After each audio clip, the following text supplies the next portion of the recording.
तो क्या लवकुश के सबसे बड़े नेता नीतीश कुमार हैं? उपेंद्र कुशवाहा बहुत ईमानदार नेता है, थ्रेट है बाकी के लोगों के लिए। नीतीश के बाद इस पार्टी में वही हैं जो फैसला लेते हैं कि कोई अंदर ही बैठा उनके खिलाफ काम कर रहा है। पूरा बिहार घूम के आते हैं तो ललन सिंह उनसे मिलने चले जाते हैं, जैसे लग रहा है कि कोई टास्क दिए थे। तो क्या रिजल्ट आया बताइए।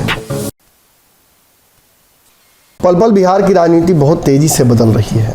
बहुत सारे बड़े खुलासे दिन भर होते रहे हैं, लेकिन इन खुलासों के बीच कुछ खबरें ऐसी होती हैं जो इतनी महत्वपूर्ण होती हैं कि वो आने वाले समय में क्या होने वाला है, किस तरफ बिहार की राजनीति जाने वाली है, इस बारे में बता देता है। बिहार में हमने आपको बताया था कि एक पार्टी जदयू जो अब एग्जिस्टेंशियल क्राइसिस से गुजर रही है, मतलब वोट बैंक भी खिसक रहा है, विधायकों की संख्या लगातार घट रही है चुनाव में, और अब कुर्नी में उसने लड़कर राजद से सीट ले ली है। अब उसके गले की हड्डी बनती जा रही है। लेकिन जदयू की समस्याएं इतनी ही नहीं हैं, जदयू के पास इससे भी बड़ी बड़ी समस्याएं हैं। दरअसल उपेंद्र कुशवाहा, जिन्हें लाया गया था इस पार्टी में अपनी पार्टी का विलय कराकर कि वो आए और नीतीश कुमार को मजबूत करें, वो उन्होंने हर वो काम किया जिससे नीतीश कुमार मजबूत हो। अपनी राजनीति को साइडलाइन करके उन्होंने नीतीश कुमार के लिए पूरे बिहार में लवकुश समीकरण को साधने की कोशिश भी की। उन्हीं के घोषित किया हुआ था इस बार कि नीतीश पीएम कैंडिडेट है कि ललन सिंह ने उस आइडिया को कैच कर लिया और तेजस्वी यादव के साथ मिलकर पूरे देश भर में घूमने की तैयारी कर ली। निश्चित तौर पर नीतीश कुमार एक बड़ी तैयारी कर रहे हैं, लेकिन बिहार का क्या? बिहार की राजनीति में अब जो मुख्य पद सबसे बड़ा है, जिसे नीतीश कुमार इतने दिनों तक अपने निर्देश लगा कर रखे, उस पद को किसको देंगे? दरअसल तेजस्वी यादव को इस पद को देने की बात कई बार सार्वजनिक मंचों से उन्होंने कह दी है, मन में जो हो, लेकिन मुंह पर तो हमेशा यही रहा कि तेजस्वी ही संभालेंगे। होली तक ये हो भी जाना है। ऐसे में बिहार की डिप्टी सीएम की कुर्सी खाली हो जाएगी, जिस कुर्सी पर दावेदारी सबसे बड़ा, प्रबल और सबसे संभावित कैंडिडेट जदयू की तरफ से अगर कोई दिख रहे हैं तो वो ललन सिंह हैं। ललन सिंह इस बात को मेक श्योर कर रहे हैं कि सब उनके बारे में जाने, और ये जाने कि नीतीश के बाद इस पार्टी में वही हैं जो फैसला लेते हैं। लेकिन इस पार्टी का कोर क्या? इस पार्टी का बुनियाद जिस आधार ढांचे पर बनी है वो लवकुश है।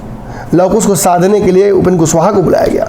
पूरे बिहार में घूम कर उपेंद्र कुशवाहा लगातार इस समाज को जोड़ने की कोशिश कर रहे हैं और संगठन को मजबूत करने की कोशिश कर रहे हैं। बदले में उन्हें क्या मिला? इस पार्टी के संसदीय दल के अध्यक्ष बनाए गए, एमएलसी बनाए गए। जब मौका आया बिहार में ताकत देने की, तो उन्हें मंत्रिमंडल में शामिल नहीं किया गया। उन्होंने भी बताया, कहीं ना कहीं खबरें आई कि वो नाराज़ हैं। उन्होंने खुद आकर खारिज किया और कहा कि मुझे ऐसी कोई इच्छा नहीं है, मैं तो केंद्रीय मंत्री रह चुका हूँ। इसके बाद ये खबर आई कि उनका लगातार विरोध हो रहा है, उनकी सभाओं में लोगों को जाने से कोई रोक रहा है। निश्चित तौर पर वो आरसीपी सिंह और भाजपा तो नहीं हो सकते हैं। ऐसे में कहीं ना कहीं लग रहा था कि कोई अंदर ही बैठा उनके खिलाफ काम कर रहा है। ललन सिंह से उनकी मुलाकातें लगातार होती रहती हैं। कई बार उनके विरोध के बाद, जो कार्यक्रम करके आते हैं उसके बाद, या आरसीपी सिंह ने जिस तरीके से केंद्रीय मंत्री खुद को बना लिया था उसके बाद मुलाकात हुई थी। कहा जाता है कि इन दोनों के बीच बढ़िया पट्टा भी है, लेकिन हम आपको बता चुके हैं कि दोनों के बीच कोल्ड वॉर चल रहा है। यानी जिस तरीके से ललन सिंह अपने आप को इस पार्टी का सर्वेसर्वा घोषित कर रहे हैं, बीच में एक समय आया था नीतीश कुमार के पास कि वो उपेंद्र कुशवाहा को पार्टी का बड़ा जिम्मेवारी यानी राष्ट्रीय अध्यक्ष ही बना सकते हैं। लेकिन अब खबर आ रही है कि प्रस्तावित किया गया है कि दिसंबर में जो चुनाव होगा उसमें उपेंद्र कुशवाहा को प्रदेश अध्यक्ष बना दिया जाए जी। अब इसकी वजह से नाराजगी अलग है। उपेंद्र कुशवाहा को लगता है कि ये उनका इंसल्ट है, लेकिन फिर भी इस इंसल्ट को भी नीतीश कुमार के नाम पर वो झेलने के लिए तैयार है। अब आए हैं तो ईमानदारी से नीतीश के लिए काम करेंगे। लेकिन जिस पार्टी का कोर ही लवकुश पर जुड़ा हुआ हो, उसमें जिस कुर्सी को सुपर सीएम ललन सिंह बन सकते हैं, लेकिन डिप्टी सीएम की कुर्सी पर ललन सिंह अगर अपने आप को देख रहे हैं तो ये कहीं ना कहीं एक ऐसा रिफ्ट पैदा करेगा जदयू में, जिसे शायद नीतीश कुमार भी संभाल ना पाए। बाबा, क्या कहना है आपको इस पर? नमन जी, आपकी बात को आगे बढ़ाते हुए मैं 2-3 उदाहरण दूंगा जो नीतीश कुमार की राजनीति को बेहतर तरीके से और समझा सकती है जी। पहला तो ये कि नीतीश कुमार पर शुरू से ही आरोप लगता रहा है, जैसे लालू प्रसाद पर लगता था कि वो यादवों को हर पद पर, हर पोस्ट पर बैठाते हैं जी। वैसे नीतीश कुमार पर ये लगता था कि लवकुश समीकरण में से सिर्फ कुश को लगाते थे, लौ को लगाते थे, कुश को वो छोड़ दिया करते थे, जिसको लेकर के सतीश जब घसकी उनकी सियासत तो फिर उन्होंने छोड़ना शुरू किया। जी, सतीश कुमार वगैरह जो लवकुश के नेता हैं वो भी इस बात को खुल करके कहते हैं। उपेंद्र कुशवाहा भी बाहर गए। बिल्कुल। तो इन सारी बातों को लेकर के नीतीश कुमार और जब ललन सिंह की जोड़ी फिर से बनी और इस बीच में आरसीपी सिंह से कहा जाए गलती हो गई, एक स्ट्रेटेजिकल मिस्टेक भी इसको कह सकते हैं आप। उन्होंने मंत्रिमंडल अपने हाथ में रख लिया और मंत्रिमंडल में जाने के बाद ललन सिंह को पूरा मौका मिल गया उपेंद्र कुशवाहा को अपने पाले में लाने का जी। लेकिन इस बीच में ललन सिंह ने एक बहुत बढ़िया काम किया कि जैसे ही वो मंत्रिमंडल का उनका और राज्यसभा का कार्यकाल खत्म होता है, उनको पार्टी से निकाल करके उस दोष से मुक्त कराना चाहते हैं नीतीश कुमार को कि वो लॉ को, यानी कि इस समाज को, कुशवाहा को भी वो प्रश्रय देते हैं और कहीं ना कहीं उपेंद्र कुशवाहा को सामने ला दिया। बाबा एक बात मुझे बताइए कि ललन सिंह कहीं ना कहीं सुपर सीएम अघोषित तौर पर चल रहे हैं, फैसले संगठन के हों या सरकार में भी बोला जा रहा है कि बहुत बड़ा इंटरफेरेंस उनका रहा है। क्या इस इंटरफेरेंस से उपेंद्र कुशवाहा को फर्क पड़ेगा? बिल्कुल फर्क पड़ ही ना रहा है। अगर आप देखिए कुर्नी का चुनाव में अगर कुशवाहा समाज का बहुत अच्छा वोट बैंक है, अगर ये चुनाव खत्म होता है उसमें अगर उपेंद्र कुशवाहा के प्रयास से, जैसा कि लग नहीं रहा है, क्योंकि ललन सिंह वहाँ 7 दिन का कैंप डालेंगे, लेकिन कुशवाहा को इस तरह की कोई जिम्मेवारी नहीं दी गई है जिसमें उनको क्रेडिट लेने का मौका। बिल्कुल, तो ये कुशवाहा को यहाँ क्रेडिट लेने का मौका मिलता और कुशवाहा वोट ट्रांसफर होता।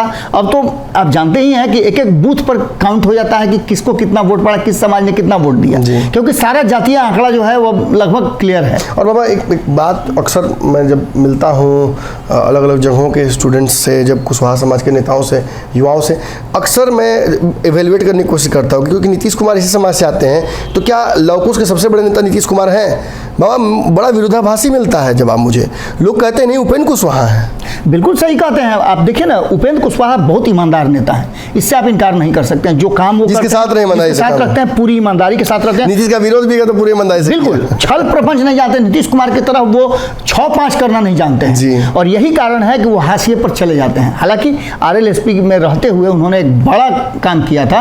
आपको याद होगा कि 3 सीटें लोकसभा में जीत करके आए थे। बिल्कुल। उसके बाद 2020 के चुनाव में भी नीतीश कुमार के भारतीय जनता पार्टी भाजपा ने उन्हें बकायदा वो देखते हुए आप बुलाया था, बिल्कुल इज्जत के साथ कि नीतीश को निपटाने के लिए आप हमारे हथियार बनिए। बिल्कुल, लेकिन इन सब के बावजूद उन्होंने गठबंधन बनाया था, ग्रैंड अलायंस, और अपने अलायंस में उन्होंने उन लोगों से ज्यादा सीटें प्राप्त की जो भारतीय जनता पार्टी के पास नीतीश कुमार के अलावे थे, जैसे मुकेश सहनी और जीतन राम मांझी। 5 सीटें इनका गठबंधन जीत करके आया था, जिसमें जम करके इन्होंने चुनाव प्रचार किया था। भले ही आज वो विधायक राष्ट्रीय जनता दल में चले गए हों, लेकिन उपेंद्र कुशवाहा ने बहुत खुल करके उन लोगों का समर्थन किया था और चुनाव प्रचार किया था। निश्चित रूप से कुशवाहा वोट बैंक जो है वो उधर ट्रांसफर होकर के गया था। अब स्थिति यह है कि RCP के बाद जो RCP को निपटाया गया, उसके पहले यह तय कर लिया गया था किसी खास के द्वारा कि हमको उपेंद्र कुशवाहा को निपटाना, नहीं तो ये नेता बन जाएंगे और मेरी स्थिति खराब हो जाएगी। तो ऐसी स्थिति में सबसे पहले RCP सिंह को निपटाया गया और टारगेट थे उपेंद्र कुशवाहा। अब देखने वाली बात ये होगी कुर्नी चुनाव क्या निकाल करके आता है और नीतीश कुमार थोड़ा सा अगर राजनीति को बेहतर तरीके से आगे चलाना चाहते हैं तो निश्चित रूप से उपेंद्र कुशवाहा को उन्हें मौका देना होगा, और नहीं तो वरना। निश्चित तौर पर उपेंद्र कुशवाहा ने एक बात कही है कि वो अब महत्वाकांक्षाओं को पीछे त्याग चुके हैं। उन्हें मंत्री बनने का मन नहीं है बिहार में, उन्हें संगठन में प्रदेश अध्यक्ष बनने का मन नहीं है, लेकिन जदयू की तरफ से जो किया जा रहा है, लेटर लिखना कि इनके कार्यक्रम में जाइए, अपने आप में एक अपमान है। बिल्कुल ये मीडिया में नहीं आ सकता था, ये अंदर अंदर बातें जा सकती थी, या उनके ऊपर उसी समाज के संगठन के लोग उन पर गाजर मूली फेंक रहे हैं। उपेंद्र कुशवाहा, देखिए उपेंद्र कुशवाहा बड़े थ्रेट हैं बाकी के लोगों के लिए। पूरा बिहार घूम के आते हैं तो ललन सिंह उनसे मिलने चले जाते हैं, जैसे लग रहा है कि कोई टास्क दिए थे तो क्या रिजल्ट आया बताइए। बिल्कुल, ये बातें कहीं ना कहीं जहन में बार बार उनके आ रही हैं, और बार बार जिस संगठन के पीछे से वो घूम रहे हैं, जदयू के लोगों से मिल रहे हैं, तो वो तो आवाज़ इनको सुनाई पड़ रही होगी ना कि इस संगठन में भूमिहार की क्या काम।